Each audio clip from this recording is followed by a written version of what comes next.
Hey, it's Car Talk with Dean and John on the Lowbrow television channel. Today we're doing our top favorite horror directors, and John's gonna start.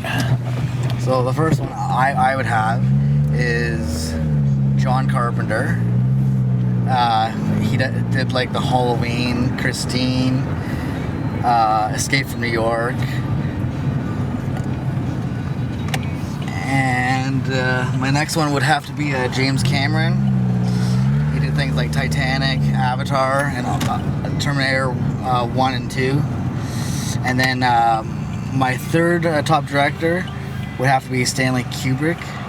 He did Clockwork Orange.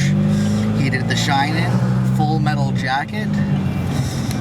What's some of your favorites?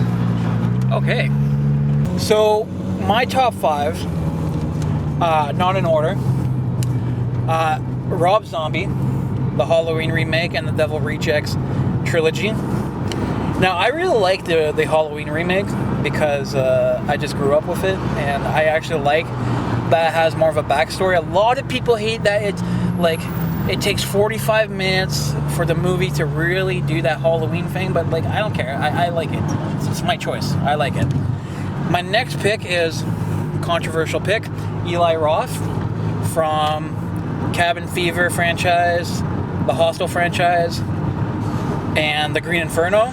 A lot of people don't like him because he's known as a gory effect guy, but the thing is, his stories are about gore, like a vicious disease that melts your skin off. Of course there's gonna be gore. Hostel, it's people who torture you. Of course there's gonna be gore. The Green Inferno, it's about cannibals. Of course there's gonna be gore. And a lot of people say well, why does he have to do that? Why does it have to be those stories? Well, I'm gonna explain to you. I'm gonna explain people that why he has to do that. John Carpenter, The Thing remake, and the Halloween original 1978 one. Amazing movie. A lot of people don't appreciate the original Halloween.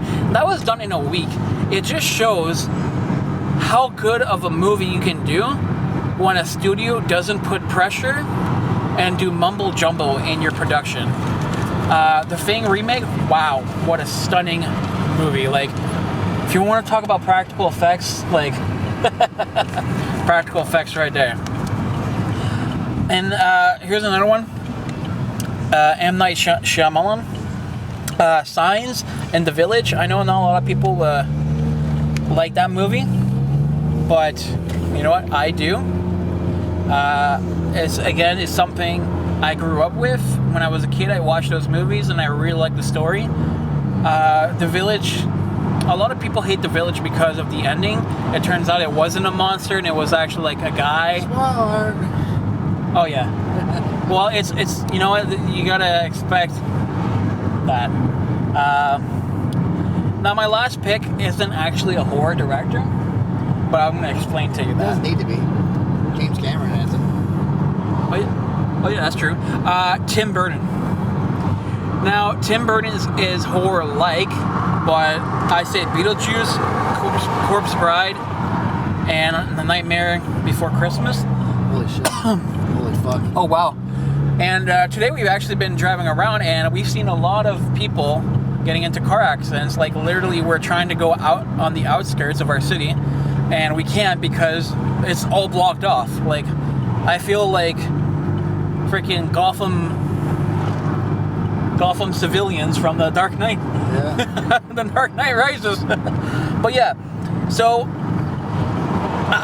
I said keep in mind about the Eli Roth thing. Well, I'm going to get to that part now. So I'm going to do a notable mention. James Wan. I like the dude. I like his movies. But the thing is, he makes way too much movies about ghosts and paranormal stuff. The first movie, The Conjuring, was an amazing movie. I would put that on my top 10s horror movie list. The thing is, though, he made a prequel to a prequel.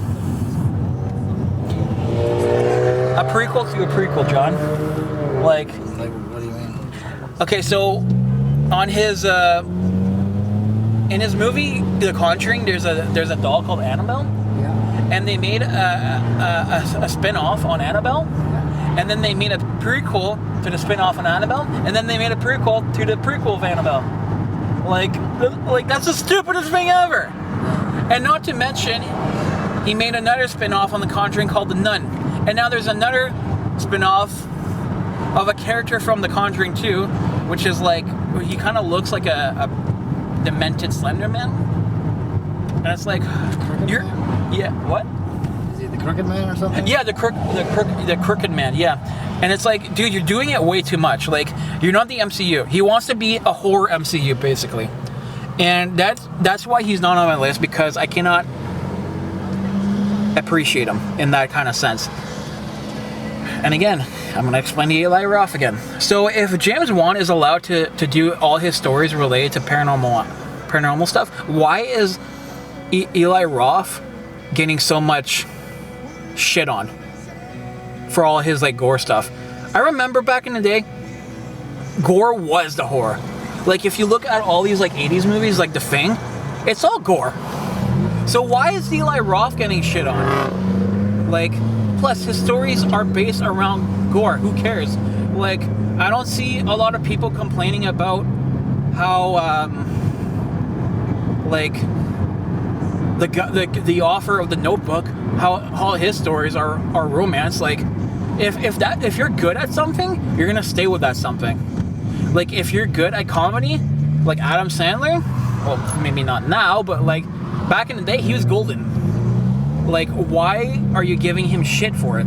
I don't get it. Like, if you're good at something, you're good at something. Like, Salvador Dali, the painter, was good at doing abstract, surrealistic, like, amazing oil paintings.